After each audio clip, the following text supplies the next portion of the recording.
If you've been here for even a second, you might know that I'm obsessed with sport. What you might not know is that I'm also obsessed with good design. Sport has a lot of good design in it. Of course, graphically, it's what tells the stories. But I want to talk to you about the design that gives athletes that edge. In sport, victory often comes down to milliseconds and millimeters or the smallest edge. It could be the shoes that grip the turf or the bras that make movement possible. Good design doesn't just look good, it changes how women play, compete, and win. This is where performance meets purpose. It's where good design wins. Hi, I'm Nandita. Welcome back to the Ready Set Girl show, and this is episode 1 of our new series, Good Design Wins. Let's talk about bras. The sports bra might be the most important invention for women's sports today. It revolutionized the game and made it possible, plausible, and pain-free for women to be part of sports. Actually though, when you think about it for a second, sports, as we know I like to call it, has always been a boys' club, only accounting for the needs of men. Because women were just never included. And this is possibly the piece of sport equipment that is so solely reserved for women, it had to be revolutionary. So where did it come from? The first known depiction of women wearing supportive undergarments while participating in sports dates back to the 4th century. There's a mosaic in Sicily that shows women running, lifting weights, and throwing a discus while wearing a strophium or a tight linen strip tied around their breast. In ancient Rome and Greece, there were women's only Heron Games held every 4 years which focused on foot races. Women also participated in sports such as hunting, pyrrhic dancing, and wrestling, so there was obviously a need for the support. What follows the creation of the stunning Sicilian mosaic is what Dr. Lajean Lawson, sports bra research pioneer and industry consultant, calls the Dark Ages.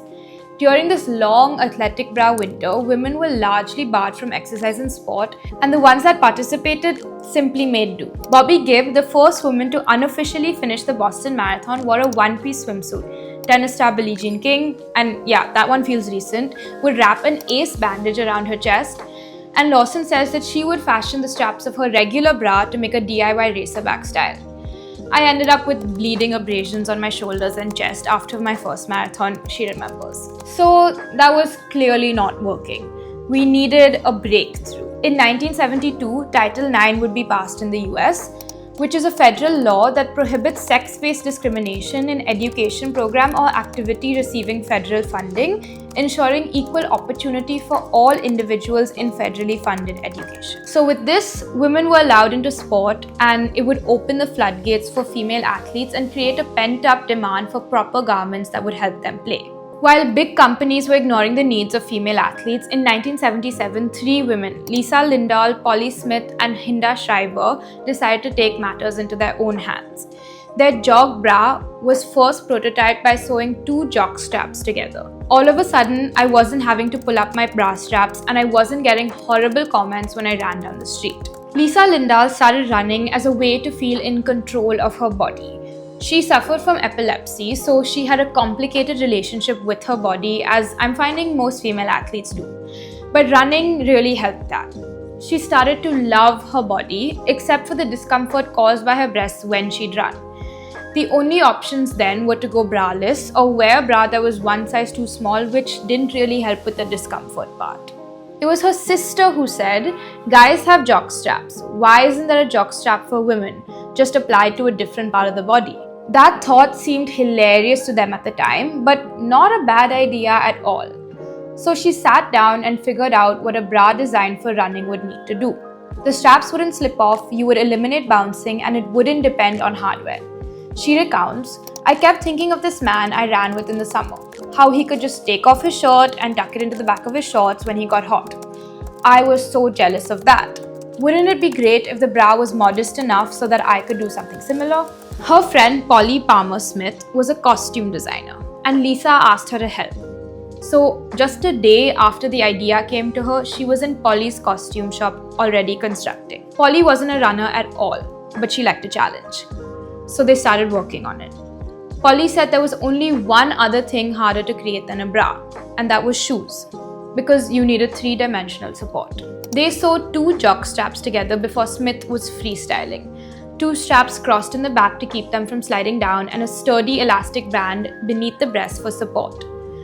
The jockstrap, a male-specific piece of equipment, was invented 103 years before Lindahl, Hinda Schreiber Miller, and Polly Smith sewed two of them together. Bras were designed by men with engineering backgrounds and had very little to do with function, says Lindahl.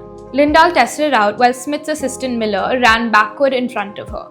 The women watched for any bounce, and to their delight, there was minimal. Polly found the fabric, which was cotton mixed with lycra, and at that time, lycra was a brand new fabric, so something that was so soft and stretchy was there for the first time. Lisa was clear that this was not lingerie, and this was not going to be in department stores. This was athletic equipment.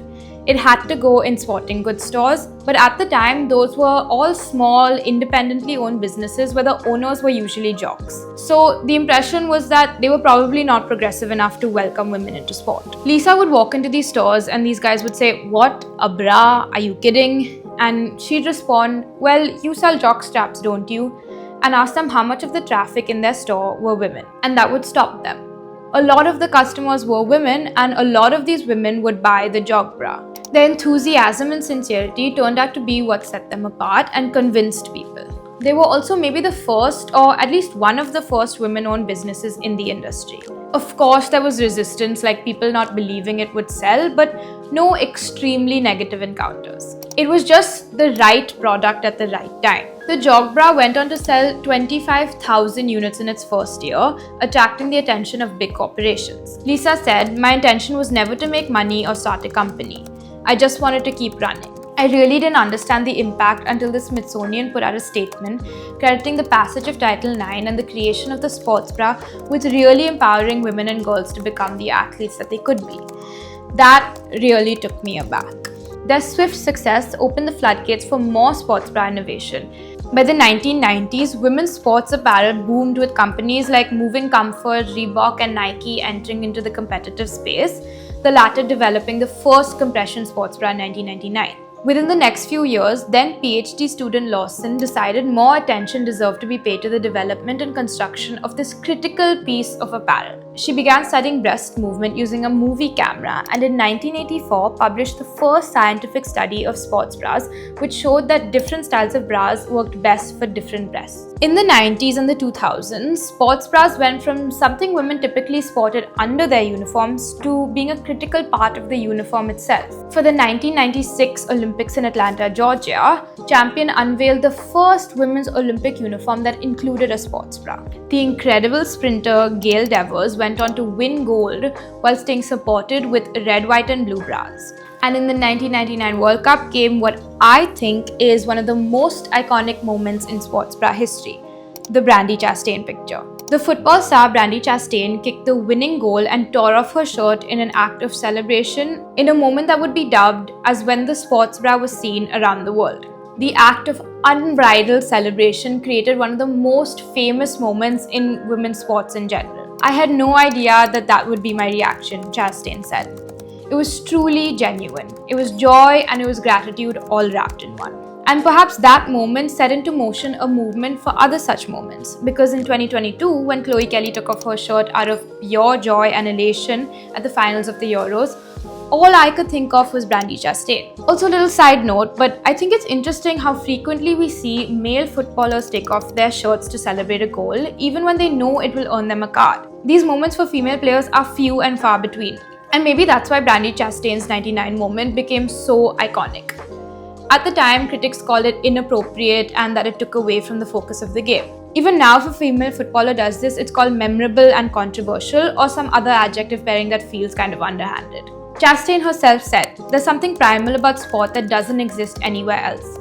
When you have a moment like scoring a winning goal in the World Cup, you are allowed to release this feeling, this emotion, this response that is not elicited anywhere else." So why are men allowed to feel this primal instinct but women aren't? Why does Mo Salah have more yellow cards for taking off his shirt to celebrate against United than they do have goals against Liverpool? Why is it less taboo to see their sculpted torsos than it is to see women's? But yeah, despite the taboo, the sports bra allows these celebrations to happen and makes it feel powerful. Okay, side note over. In-depth sports bra research has only really progressed in the past decade. according to Wakefield Skur, who began researching in 2005 due to her experience with breast pain. It was not for a lack of trying by many, including Dr. Lajine Lawson and Dr. Christine Haycock, who were ridiculed in the 1970s and 80s for their research. As the years went on and sports bras became a staple in every woman's arsenal, researchers discovered that the wrong bra can affect your actual performance. And these next two things really shocked me. Your sports bra should be tight, but if the band that wraps around your ribcage is too tight, it can restrict your breathing. This can force athletes to take shallow and rapid breaths and alter their VO2 max, which is the maximum amount of oxygen an athlete's body can absorb and use. Your speed can also be impacted. You can lose up to 4 centimeters of your stride due to poor support. It also impacts your ability to accelerate or change direction. And now, knowing all this, guess what? 80% of females wear the wrong size sports bra. For elite athletes, the sports bra then acts like an untapped frontier, an advantage. Most athletes have never been fitted for a sports bra. But why? You go and try on your football boots, make sure they fit with the right socks, make sure to break it in. Your sports bra is as essential, so why are we not taught that importance? While Thomas Wellen and Wakefield Skur, sports bra brand founders, point to money, our girl Lisa Lindahl argues the diagnosis is more systemic, rooted in the bra's historic association with fashion and compounded by barriers for entry into sports science, engineering, and product development for women. Also, just open dialogue around bras is still taboo, simply because breasts are so sexualized. Chelsea defender Millie Bright shared her experience with The Athletic, saying that all her life she had to wear 2 sports bras at once. Way too late in her life, like at 31, and at this point she's already won a Euros, she found a bra that finally supported her.